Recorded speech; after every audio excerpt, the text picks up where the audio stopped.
I'm Christy, And I'm Kathy. and this is The Psychic And the Skeptic.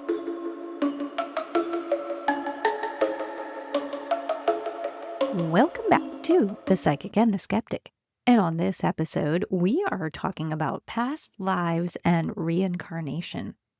So this discussion is introducing the idea that many people throughout history have claimed memories, emotions, phobias, or skills that they believe originated in previous lifetimes. So you've probably heard reports of reincarnation and that they occur in various cultures and religions. But are these genuine memories of a previous life?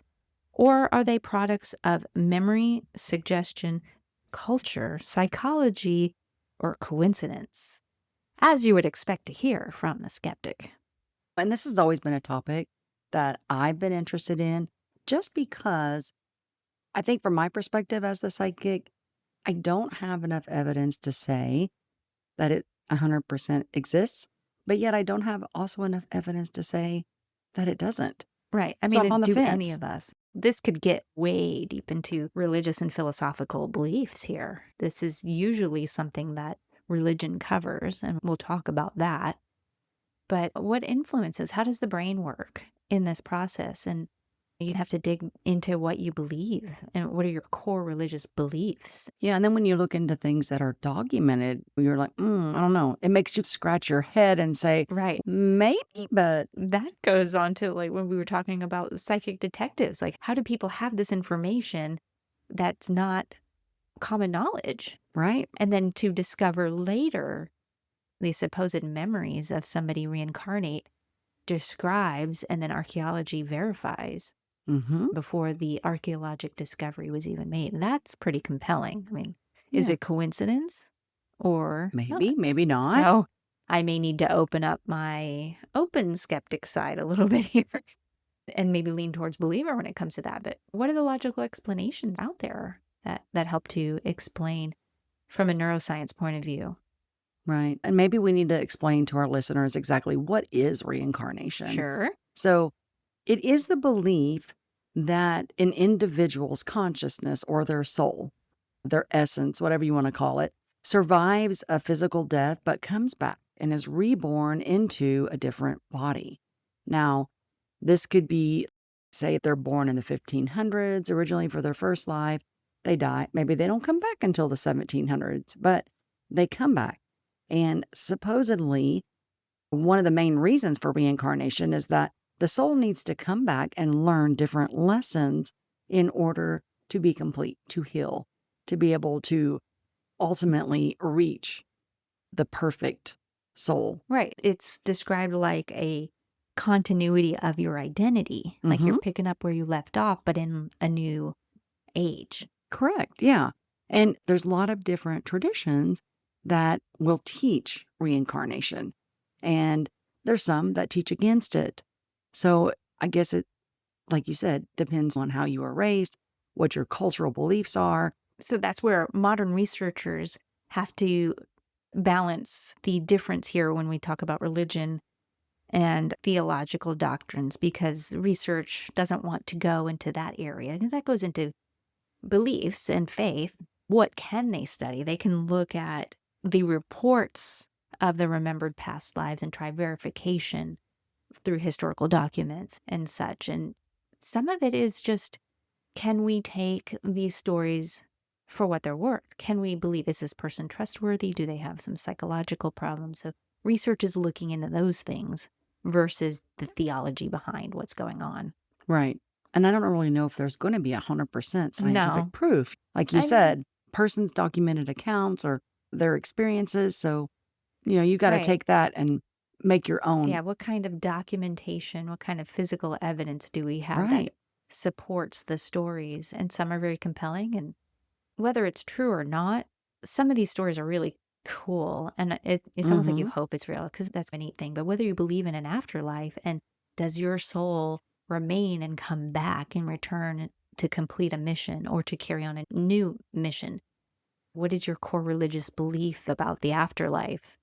And Like spirit guides, they're supposedly they come back to right. help guide someone on this Does path. your religious faith say that once you go into heaven, that's it, you stay there for Mhm. eternity, or do you ever return? So when you look at the philosophy, the religious and theology behind it, I guess religion could have its own theories about what happens to your soul. Correct. And do you come back and return? Mhm. So, And, if we look back at its origins, so reincarnation is mentioned in some ancient writings from 2,500 to 3,000 years ago. A lot of its roots started in India. And we know that Buddhist cultures believe strongly in reincarnation, and they teach this. right. So did their cultural beliefs influence these stories, or Mhm. did the belief come about because of the experiences of reincarnation? It's going to depend upon the person. And so my thought as a skeptic here is, why does that stay in one religious belief? To me, that seems like cultural influence. So why don't you hear other stories outside of Hinduism about reincarnation? And that's where this episode comes in, because we do have stories Mhm. that don't necessarily center in one religious belief. Right? So we're going to go over some of these historical cases that were documented and talk about those and Right. get into this and have some fun with it at the same Right. time. And then we're also going to break these stories down a little bit and see if we have some kind of logical explanation, or perhaps we can see some kind of common ground overlap. What is consistent among these stories that might explain what's really going on here? And coming up in our next episode, we will talk to a lady. Her name is Wilhelmina, and she does past life regressions. I interviewed her asking about the whole process and what she does and just different aspects of that. So Yeah, stay so tuned for that. We will be doing that on our next episode, and Kathy has right. not heard it. Yeah, we will follow up in 2 weeks from this Mhm. episode with that interview, and we will break it down and discuss, and you'll hear my reaction as we listen to this interview. Yeah. So this first case is the Pollock twins, and it occurred in England in 1957. Now, to give you a little bit of background on this, in 1957, there were two sisters, Joanna and Jacqueline Pollock. They were killed by a car while they were walking to church. Then 1 year later, their parents had twin daughters, Jillian and Jennifer. Now, as the twins grew older, their parents started to notice unusual similarities. Jennifer possessed birthmarks that resembled scars that Jacqueline had received during her life.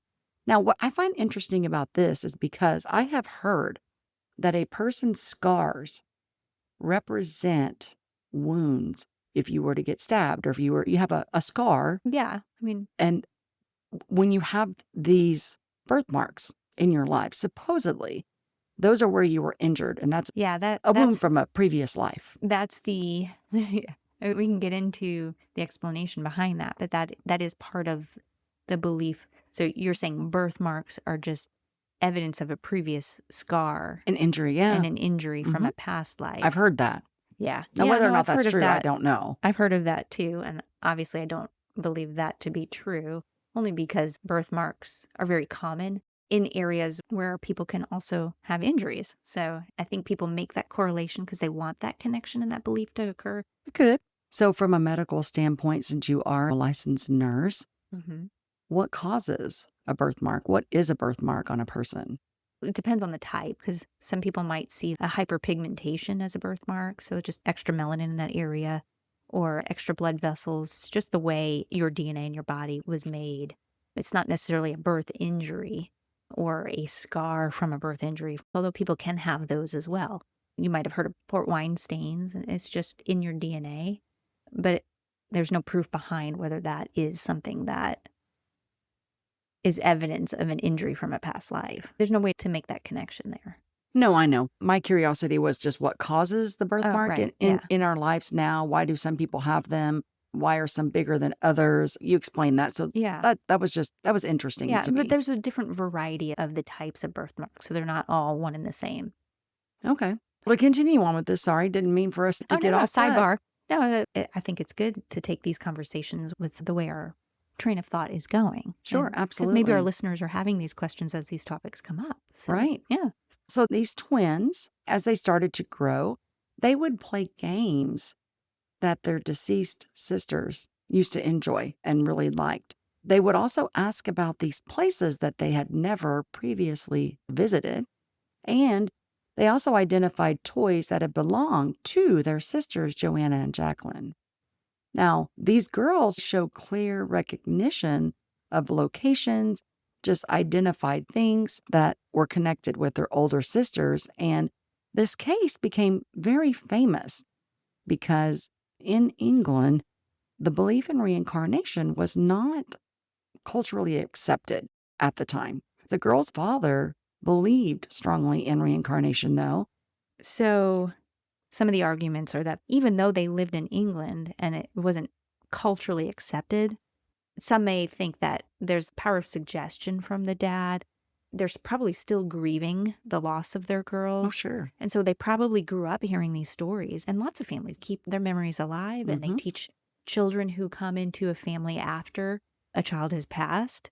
And they grow up feeling like they already knew them. So I think that maybe this could be a case of cryptomnesia, which is where stories are forgotten facts confused to be a memory when you're just remembering a story of something that you were told.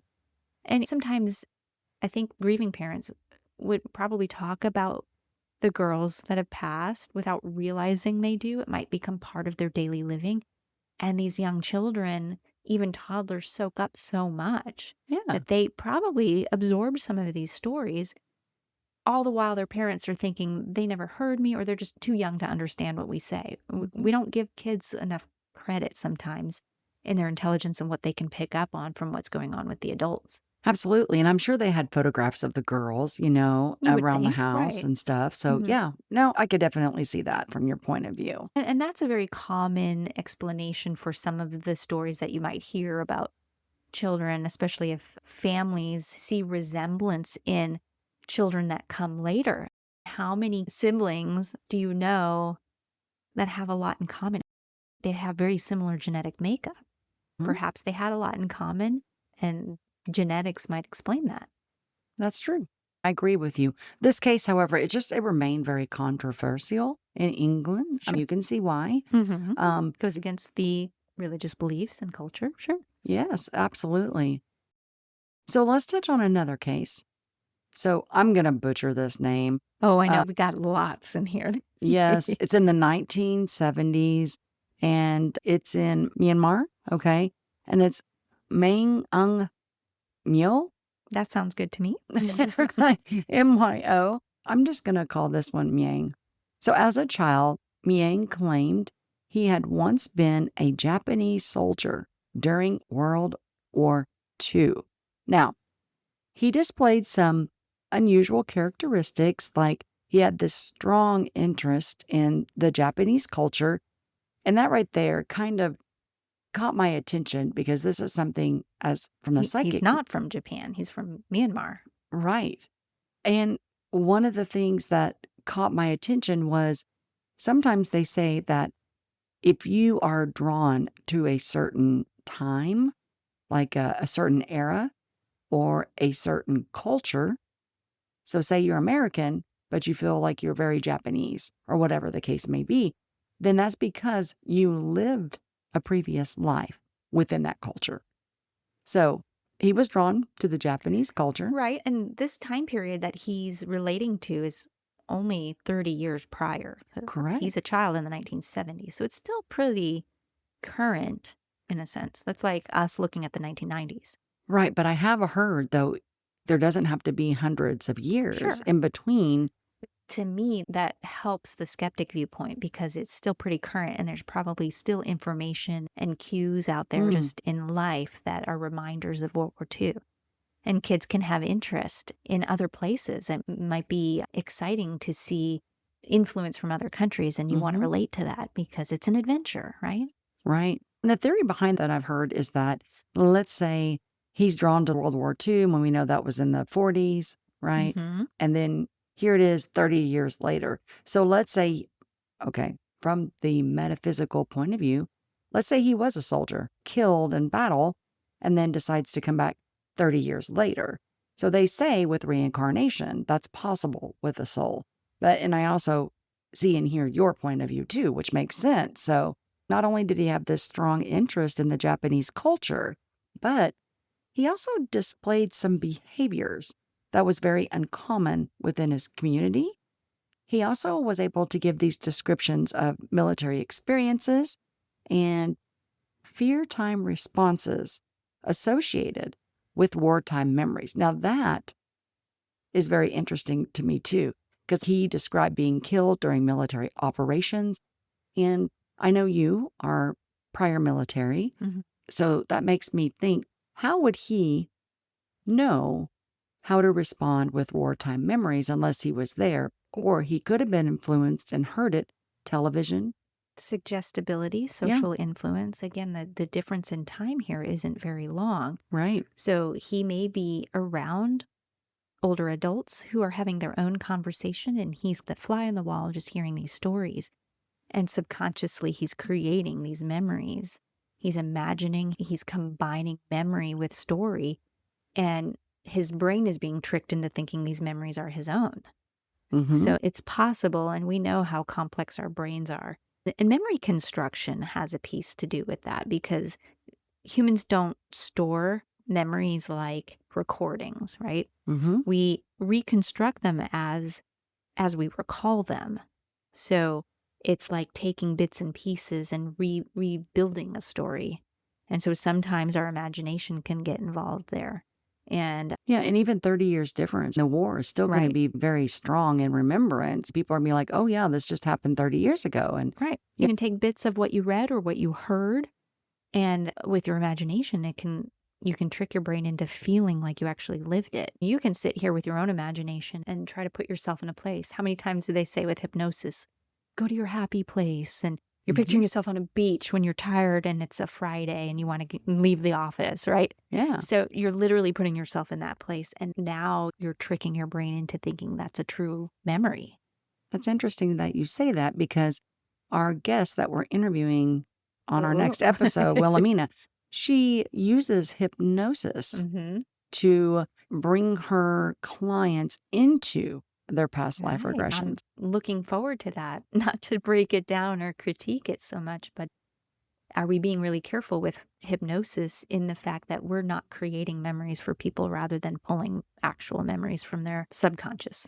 Right. Yeah. And some of his specific military stories, like sometimes things just, not everything's documented from the war. So he could say a specific story about an event on a day, and there's no way to really corroborate it with the documents. Yeah, that's true. Okay, so we're going to go to the next case. Brings it a little bit more current. This is James Leininger from the 1990s to 2000s. This happened here in the United States.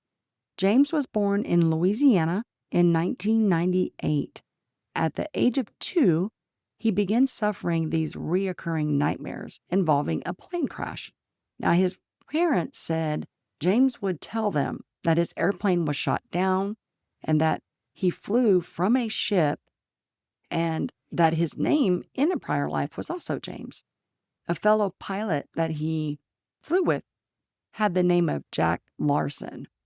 Now, over time, investigators started to connect many of these details to the era of World War II and a pilot named James Hudson Jr., who died during the Battle of Iwo Jima.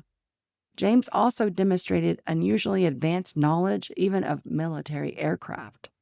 So this all started for him at age 2, which is interesting here, and the similar names. So now I'm going to step out of my skeptic role here, because I'm going to throw something at you as the psychic here. What do you think about the theory that maybe some of these cases aren't reincarnation at all, but maybe there's spirit visitation going on here? Because maybe as a child, this kid is open, and children are very sensitive. Right. Their logic brain isn't developed. So they're more open to things that are kind of not believable in a sense, things unusual. So could there be spirit visitation here? And he's relating to this spirit guide so much so or the spirit maybe is using this child to continue. Maybe he's earthbound Mm-hmm. and trying to live life through him. Not necessarily possession, but could we be looking at things like this? I think it's a possibility, yes. I don't know at what point in his life that he was talking about military aircraft and having knowledge of details like that. I mean, Oh, he'd have to be older to be able to explain that. I don't know that every one of these cases is a case of cryptomnesia going on. Right. Yeah, and you bring up a good point. Could it be a spirit that's relaying? Because we have heard children, they can identify like loved ones that they've never met, like a grandparent that passes away. Right. I think that would be a possibility, to be honest. And as the Yeah. child grew, if this spirit stayed around and the child continued to stay open because he felt safe, he didn't feel threatened by this spirit, then absolutely. Yeah. He could relay He could on those relate details. so much so that you almost feel like that person. Exactly. And you've said before that spirit might communicate to someone they relate to, yes. right? Because you have something in common. They're not in a living body. They may be wanting to reach out to you because you're so much like me. Maybe you can relate to me. Maybe you can help me with this message. This is very open skeptic here. But I'm not saying I believe that's what's going on here, but I think sometimes we get tunnel vision on some of these beliefs and thought processes here. And somebody says, oh, that must be reincarnation. And then zoom, everybody's focus is right on reincarnation when Right. it could be something completely different, a completely different theory. And it's all about those frequency levels that I've talked about so much in the past, too. Maybe this 2-year-old kid, not only did he have the ability to be open to receiving spirit message and seeing them, but also maybe he was just on an easier frequency level. Or, and this is where researchers come in, we need to look in their background. What kind of exposure did he have to museums and books and, again, television? Mm-hmm. And that stuff was still prevalent. We've got books and movies written all the time, and imagination can come together and confusion, especially in a young developing brain. Yeah, absolutely. This still remains one of the best known American reincarnation cases, though, I will tell you. I think it's cool that it's crossed the pond over here because we usually think reincarnation, that's in India. That's not anywhere else in the world. So I like that we're bringing in these kind of cases for this discussion. Right. Talking about going across the pond. Yeah, let's go back over. Right. Our next case, it's actually in the 2000s, and it's in Scotland with a person named Cameron Macaulay. And he grew up in Glasgow, Scotland. And beginning at a young age, he repeatedly talked about another home on the Isle of Barra, Barra. He described this white house that was near the beach, described family members who lived there, even a black and white dog. And he could name specific locations that were around this island. And whenever he would discuss and talk about this previous family and where he lived, he would become very emotional. And he talked about how he wanted to return there. Now, filmmakers actually got involved in this, and they documented this case, and they did discover a house that closely matched Cameron's descriptions. So that's interesting, but I wonder how much more were they able to document, and it doesn't really say in the research. Right. And not every detail matched according to what some of the researchers found. Correct. And no deceased individual was conclusively identified in this particular case. But some information might have been acquired through normal means, even just description of the house. How many houses look like that, too? Is there coincidence that's happening here? Right. So despite the limitations, the emotional intensity of his memories has made one of the most memorable modern reports of reincarnation. But again, what are we really dealing with here? Is this deja vu? Does he relate to this feeling? Again, is a spirit visitation? Just starting to look at some of the common ground here in the sense that there's no other explanation from a neuroscience point of view, like a seizure disorder or any kind of medical illness or injury that might have occurred. What I'm also curious about is there's no time frame mentioned as to when this past life, family and place and all that. How did that occur in the 1800s, 1500s? And that would be something that I'd be interested in. And if they found a house that closely resembled it, then how old was that house, you know? And even in parts of our country, all the houses look similar. In the South, we have a certain structure here because of the environment and the conditions. And I'm sure Scotland's the same way. You build I'm houses sure. very similar. So is it a coincidence? I'm leaning that way. I mean, could be. Yeah. Definitely could be. Let's fly across the pond again. Back to the U.S., right? So we're Back to going the US. chronologically here in these cases, right? Right. This one is going to go way more in depth, though. This is from the 2000s to 2010. It did happen in the United States with an individual called Ryan Hammons. Now, to give a little background, and this is interesting because this is an Oklahoma case. Mm-hmm. So, Ryan Hammons was born in Muskogee, Oklahoma in 2004. He's an Okie from Muskogee. There you go. Wasn't that Hank Williams that Yeah. sang that song? Somebody. I don't know. Somebody. Yeah. Proud to be an Okie from Muskogee. Yep. There's a couple. Yeah. Yeah. So anyway, his parents were Christians and they had no prior interest in any sort of reincarnation research. And his mother, according to her name was Cindy Hammons, his unusual statements, Ryan's, began around the age of 4. And then he started having these intense, reoccurring nightmares. Now that's interesting. Here comes the nightmares again. And I have heard that nightmares can represent something from a past life. Yeah. You can experience your death repeatedly. And sometimes they say that the fears that you have, so example, I hate trains. As far as like when a train is coming, I get a little fearful. I get a little tense. I can't really get close to a train as it's like whirling by. There's just something about the sound of it. Just, ugh. Maybe you've seen too many of the tragedy stories of train wrecks or. No, not really. No? That's the thing. I have no traumatic history with a train. Mm-hmm. But if you follow a past life historical thing, Mm-hmm. maybe I was killed by a train at some point, and that's why I have that fear. I mean, that is just a theory that's out there. Sure. But you can look at a phobia too. Phobia is an irrational fear, and we don't necessarily have logical explanation for why people have certain phobias, but it can be part of a mental health thing too, and we each Are you saying I'm insane? We all have something that, whether it's secondary to some kind of trauma or just idiopathic, where it just comes out of nowhere.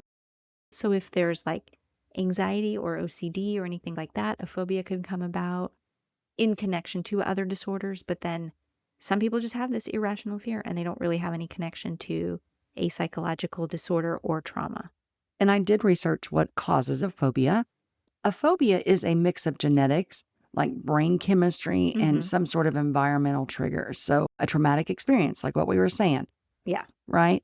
Genetics and family history. I found this was interesting because people can be more susceptible to developing phobias if they have a close relative that has an anxiety disorder and makes a suggestion. It's genetic connection, familial history, similar ailments, but just presenting themselves in different ways. Yeah. And you know me with mental health, licensed counselor. So yes.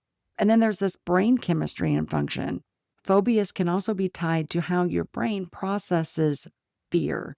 And it could be because of the amygdala or the brain's emotional center. It can just overreact and trigger an exaggerated flight or fight response while you have this impaired prefrontal cortex that fails to calm this fear down. So in situations. And then when there's a family member who believes in reincarnation, has no other explanation for this kind of behavior or unexplained phobia, we default to, it just must be a past life, right? Yeah. So I think that's just not understanding how the brain works. Understandably, because it's very complex. But I think it's just sometimes people might be taking from belief and theory when they can't explain things. Possibly. And leaning towards something that, it just makes more sense that they're just experiencing something from a past life. And that would be the other thing that creates a phobia is this informational learning. Right. So just simply it's like a vicious cycle. Yeah. Hearing or reading about something terrifying, snake bites, spider bites, or some sort of plane crash, it can trigger this irrational fear. So for me, though, I'm wondering, I don't really know if any of those fit for me. Right. With the train fear. I don't know. Well, maybe it's because you're psychic and you're picking up on a spirit visitation. No, but I've had this for years and years. So, it's like there's no spirit So around that would still So you're influence it. left with the only explanation you can think of would be reincarnation. Possibly. Yeah. Possibly, yeah. I can't figure it out any other Well, way. Let me tell you a story. So I'm not one, because I'm a skeptic, to visit and have readings, but I had a friend when I was investigating on the team in Florida, Mm-hmm. and she was a guest investigator. She'd help us out with cases, but she wasn't officially on the team. And she had psychic gifts, according to her. And a good friend. She super, super nice. She offered a reading to me once. Mhm. And she had told me that I was a doctor in a past life in World War II. I have a deep interest in the history of World War II, but it does not mean that I once spent time there. But it's a funny connection. I don't know that she knew that about me, that I really like reading books on it, the historical fiction books that take place in World War II, just because of all that everybody went through in that time period Mhm. across the world. I can't imagine. And we have the benefit of hindsight and seeing how things turned out for everybody. So people have interests in a lot of things. It's a coincidence that it connects with what she said. But here I am trying to dissociate what somebody says is a past life, and you have an event, and the only thing that you can think of is to connect it to a past life.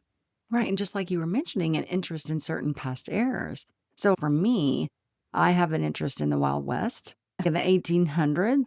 Also, I feel like there's a connection in early Native American history that I'm very drawn to. Also, the 1700s, I'm very drawn to that. Yeah. So the colonial period. So either the way you can explain this. And Civil War, by the way. Oh, yeah. I'm very You drawn are. to that. That is your era. Mine's more mid-century. But that could be just a genuine interest, because our brains and everybody has their own interests in certain things, and they capture you, and depending on how it's presented to you. Mm-hmm. So maybe your trauma connection here with the train has to do with a story you heard, maybe the Wild West, and it just isn't in your active memory. Maybe it's back there somewhere. And it was a fear for somebody else, or maybe it was a traumatic story. You just don't remember it, but somehow you remember the fear, and Right. that stays with you.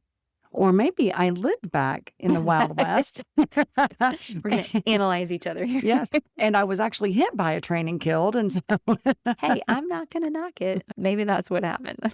maybe I'm just like, Right. there's my own personal little niches that Yeah. I don't really have an explanation for. So Right. that this is where I tell you before, I don't have 100% proof to say that past life exists, but Right. I don't have proof to say that it I doesn't. get it. The paranormal is the normal, not yet understood. Exactly. Right? Exactly. Okay, we'll get back to Ryan. Yeah. But okay, so unlike many children who claim to remember this previous life when we're talking about these past lives, he didn't really initially identify as any specific person from the past. Instead, he did speak about living in Hollywood, working in the movie industry, traveling frequently, and knowing many famous actors. So his statements were so detailed that his mother started keeping this journal.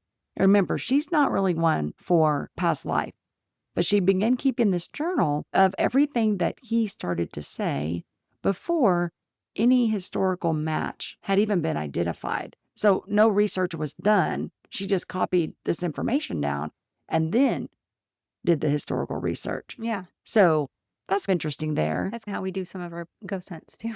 Yeah, absolutely. I write down what you said that I didn't capture in the history, and then I go back and find it. Yeah. But so sometimes there's too much of a coincidence that it's like, it can't be that random. And that's Right. the open skeptic talking. So I can see that. And that's why some of these stories are super interesting. So again, Ryan's story began with these repeated nightmares, and he was screaming that his airplane and his life was just ended violently. And he'd wake up crying and telling his mom that he wanted to go home to Hollywood. And according to his parents, he eventually told them, quote, "I used to be somebody else," unquote. So he began to describe this previous life, saying that he lived in Hollywood and then later lived in New York. He worked in the movie industry. He danced on Broadway. He traveled to Paris. He owned expensive clothing and luxury items. He attended these parties with celebrities. He had several wives. Okay. He had children, and he drove these fancy automobiles.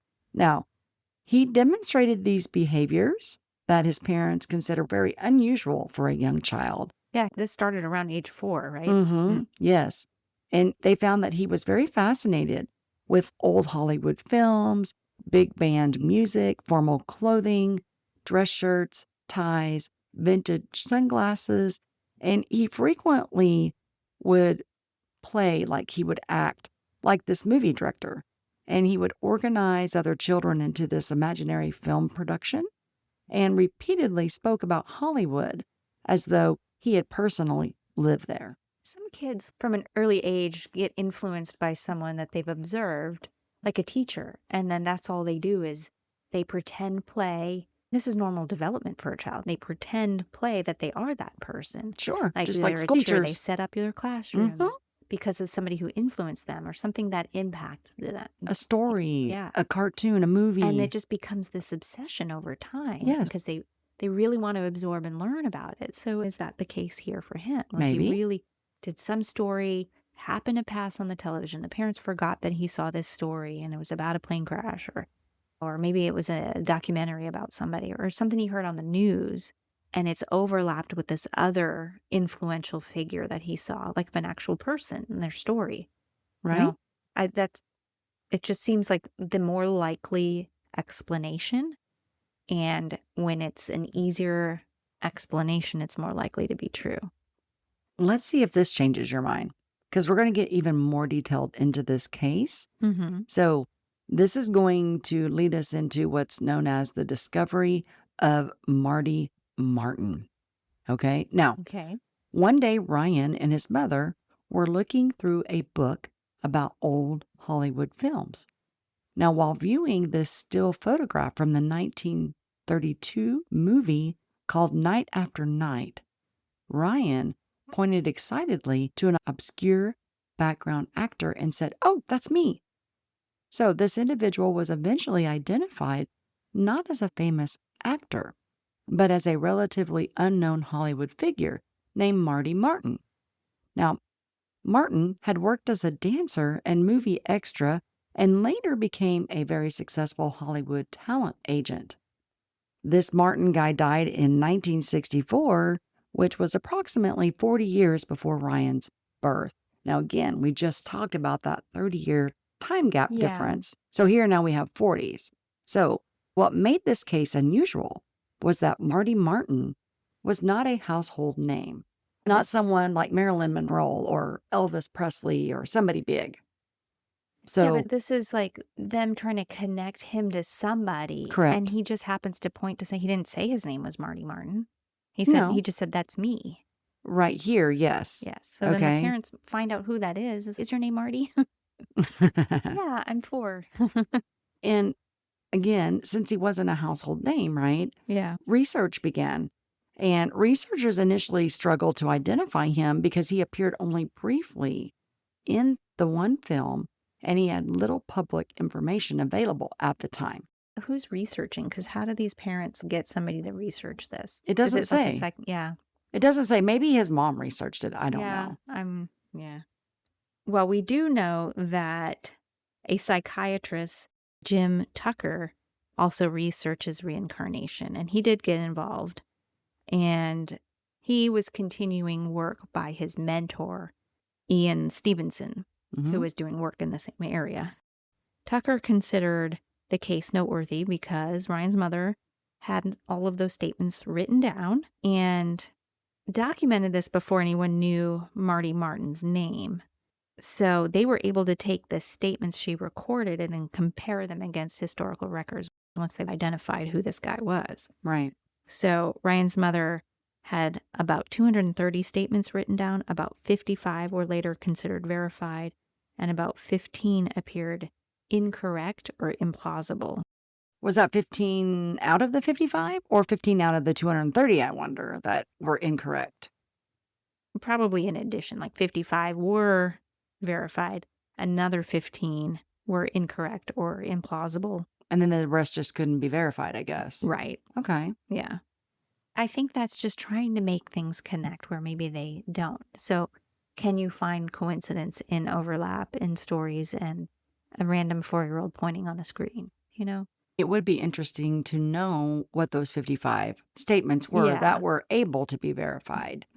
Yeah, and You how know? so? And that's a lot of statements for somebody who's just in the background. So Oh, I'm yeah. not sure I'm buying that. And how detailed were they? Right. I am Marty. That's simple. Or, Yeah. can you give some sort of Wasn't there a clue? Marty in Like, Back to the Future?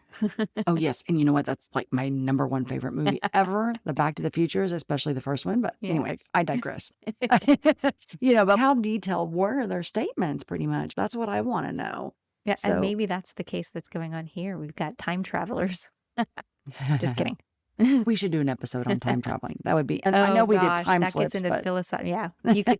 What people say, you could go forward, but you can't go backwards. That's the right. thing. And there is that theory that Tesla, the guy that Oh, yeah. actually was researching time travel, and his first name slips me, but anyway, after he passed away, the government came in and cleared out all of his stuff, supposedly, got all of his research on time Yeah. travel, and they implemented. There was a Well- program that was set up, and they were using children to go back in time and time travel. No, it's a real thing. Look it up. Conspiracy. No, Yeah. you have to look it up. Oh, Yeah. we're going to do an episode on that in the future. Anyway, let's get back to this. Technically, you can time travel. My husband was in Korea for a while, and he was like a day ahead of us here. If you look at That's time not time changes. travel. So we kept joking. You're in the future. It's tomorrow for you. Wow, you're time traveling. Okay, so supporters of the reincarnation pointed to these numerous details that allegedly match Martyn's life. Ryan said he had been married multiple times, he had children, he had sisters, but with that, I don't know, that could be common. Yeah. Right, but the research were saying that, hey, these details did match this Martyn guy's career. He did dance on Broadway. He did work in the movies. He became this talent agent who changed performers' names. So these records indicated that this Martyn guy had indeed been this Broadway dancer before becoming this Hollywood talent agent. And he also claimed that he would frequent these Chinatown restaurants. He traveled to Paris regularly. He owned numerous pairs of sunglasses. That to me I think is a everybody little in odd. Hollywood, all of this still, like Chinatown's pretty big. I eat there too. I've been to Paris and I'm not famous, so lots of people go to do these things. I And you know still what? think this is all just common. I go through a lot of sunglasses just because I'm hard on them. Right. So anyway, he also supposedly drove this distinctive green Yeah. I automobile. think people are just seeing the coincidences and just capturing whatever they can grab onto to make the story real, just to explain what seems odd behavior in a child. Yeah, Right. And try to find a logical, but it's illogical in my point of view. right. And something else, Martyn's daughter, so I guess they tracked her down. Okay. She later confirmed many of these personal details. Mm-hmm. So, someone from Martyn's life. Okay. Sure. It's somebody who's grieving the loss of her dad is probably grasping at whatever might prove that he's still around. Says my right? daddy come back. Right. Mm-hmm. So, yes, he was able to identify some people from his life, but not every identification was correct.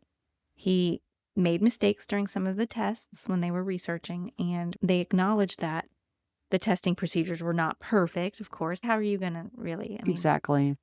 make sure that your testing is valid and that you have a valid control when you run these tests? Right. too? What would be the control really in a Right, case exactly. like this? They don't meet the standards of the modern double-blind experiment, Right. in other words here. But Tucker himself later noted that methodology had limitations too. So, everybody, it's all falling apart here when you really look at it. So initially everyone's excited about it, but then when you step back, let all the excitement and calm down, you can see the flaws in the connections that you're trying to make. It's almost like where there's a will, there's a way, right? Right. Yeah. They got Martyn's family involved because you have this daughter, right? And what they were saying is one of the most emotional moments did occur when Ryan met Martyn's daughter. Okay. So he supposedly recognized like aspects of her appearance, claimed he remembered her from a previous life, expressed concern over how he believed he had treated family members as, quote, Marty Martyn, right? And then even Martyn's daughter verified several details that Ryan had mentioned, to include, oh yeah, he owned this green car. He didn't like cats. He had this large collection of sunglasses. Whenever I hear that, I think So of ZZ I Top. wonder if that was just abnormally large. Right. And Oh, that could be something super unique about that person. Some people do. But again, there's lots of people who probably do. And you could be willing it so badly that it makes it true. possibility. Even the gifts that he had purchased for different family members Yeah. was thrown in there as well. So were these gifts common gifts, or if they were super unique? That's very interesting. But then again, I would look at spirit visitation over reincarnation here. Possibly. Yeah. I see where you're saying that this is falling apart. I could Yeah. definitely see that. So, of course, supporters are going to be for it. People that don't support it are going to be against it. So, and again, there's some of these connections that, oh, yeah, he was interested in Hollywood. He loved this clothing. He had this fascination with New York, like tap dancing. But his mom, it sounds to me, turned into this supporter of reincarnation, even though she wasn't like that to begin with. So she started to become frustrated by how people were treating her son, Ryan, like he was just a child, even though internally he was much more To older. me, that feels a little unhealthy. So if he's still a child, but she's starting to see him as this other person and not Exactly. who he is, that's a little unhealthy. That's a mental health Yeah. red flag. So but it could be just the fascination with the possibility, and you believe your kid, and you can fall into the dream that this is a reality, that this is something that's true and occurs, and just form an obsession over it. Not speaking in a negative way against her, but No, but she could have. it's more out of concern. I could see how a parent would fall into that. You love your kid and you believe them, and something that's hard to explain, you find an explanation that seems logical to you and you go with it. Yeah, for sure. But then you've got skeptics that also make a good point. Right. Yeah. And then the family members doing their own internet research, trying to make the connection. You're almost forcing what you want to believe, right? That's where confirmation bias comes in. You're naturally focused on correct statements while giving less attention to the incorrect ones that could Right. be like major derailments for the whole thing. And the critics do point out that many of Ryan's reported statements were too vague to verify. And that's where I'm getting at with some of this. It's almost like that whole psychic reading thing from somebody who's not legit. If you say enough things, eventually something will stick, and people focus on that one item and don't pay attention to the 50 other incorrect statements. Yeah, if you do the math, right? 230 statements were given when he was a boy, Right. and then 55 were verified, 15 were found totally incorrect. That leaves us with 160 statements. That are vague. Exactly. Yeah. Or that couldn't be matched. There's more that can't be matched than can. Look at me, I'm sounding like the skeptic. Well, see, look, you're coming around. Of course, there's problems with the testing, imperfect testing. Sure. Memory reconstruction. Many of the past life cases, the evidence depends on witness recollections after events have occurred. So we all know witness testimony is not that great, that our memories are not good, and that we can recreate what we feel is the truth. So what happened to him as he grew older? It seems that Ryan's memories gradually began to fade. And So that red logic flags me. developed. Yeah. Yeah, well, The frontal lobe yes. development. But also I wonder if it started to die down. So he's like, let me just forget this ever happened. Yeah. So, And just benefit of the doubt for him, maybe he realized he had his own life to live. sure. Yeah. And then, in children who have these past life memories, and like you said, it's that prefrontal cortex begins to develop more. That's where that you logic get mind. logic, yes. And so these memories can really emerge for children between ages 2 and 6 and then diminish later during childhood. Now, what I find interesting about this is children who report spirit visitations, it usually starts about the age of 2 and then goes up to anywhere from 6 to 8. And that's when supposedly they can't see spirits as well. And I'm wondering, this to me says something about that prefrontal cortex. Well, but that develops much later, though. So that's fully developed at age 25. Right. And then with him, after visiting Los Angeles and locations associated with this Marty Martyn guy, Ryan reported becoming less preoccupied with the memories. And eventually he told his mother that it was time for him to, quote, just be a regular kid, Just unquote. like what I was saying. Yeah. Yeah. You have your own life to live. It seemed cool in the beginning, and now it's like, ooh, it's overtaking things. So that points out the skeptical argument here that it can be parental Influence. suggestion and influence. Yeah. Yeah, Because absolutely. as soon as the parents were, all right, it's time to move on, kid moves on. Mm-hmm. Their instinct is to please us as parents. They want us to be proud of them. They want us. Sure. So if it pleases the parent or if they seem super interested in it, the kid's going to keep going with this. Yeah. So, And this is what the question, I guess, that I have. And I know next week when we interview Wilhelmina, my question is, if we have ever been told by a psychic or by anyone, like you said, you were told that you were a doctor in a previous life, right? she knew I was a nurse. So maybe she thought medical. It works with my personality. So it must come from a past life and it's just developed since then. Right. But I'm wondering, though, is if someone, and I'm going to use you as an example because this is a perfect example here. Let's say someone has told you, oh, in a past life, you were a doctor. And I see this as in World War II, right? So the seed has been planted in your mind. And then you go to do a past life regression. And now you've got this pre-planted seed there, Preconceived right? notion in the back of my head. Yeah. Right. And would you open up that part and then just have these memories that really aren't your memories or anything You connected? create them out of, Yes, out where I'm going with memory that. construction. Yeah. So you're a skeptic. I might You're be a on-side skeptic on this. No, So- but I try to be open on it. And I do feel like the easiest explanation is usually the right one. Right. And I'm just wondering, the only difference, though, that would make me think differently is if someone had this seed planted, yes, of course. But what if someone hadn't? What if someone had not ever But been that's the told? thing. Are you aware? Maybe you're not aware that seed has been planted and it's in there, and then you get hypnosis and it comes out. And then now it seems, oh, you're corroborating this when you really didn't have a full grasp on your memories and your influences, I should say. Okay, I could see that. You could have Not that seed everybody's aware planted of and that, not right? even be aware Yeah. through television or So through is that anything. what's emerging in hypnosis? Is a Maybe. memory and you're just misinterpreting it as a reincarnation. Yeah, maybe. I don't know. I wonder if any of our listeners have had a past life, I would love to hear this experience. Oh, I would too. Definitely. I Or if definitely you've heard of would. any of these stories and you have more information to share, Mm-hmm. we would love to hear it. Tell Yes. us about your past life. And it's fun, right? It's almost like a horoscope. It would be cool to relate to somebody from the past. And wouldn't it be nice if we get a second chance someday and we come back and try again? Mm-hmm. Because we always joke about when I come back, I'm going to come back as my cat because in the life my cat lives. I want to lay around all day in the sun. Not have to do any work, just get fed. No responsibility. That's something too. I know people believe in reincarnation, coming back as animals. Right. And I don't know about that because honestly, the human soul, that would almost be like a downgrade in a sense. In You've been intelligence downgraded. and in what would you learn? You've been demoted.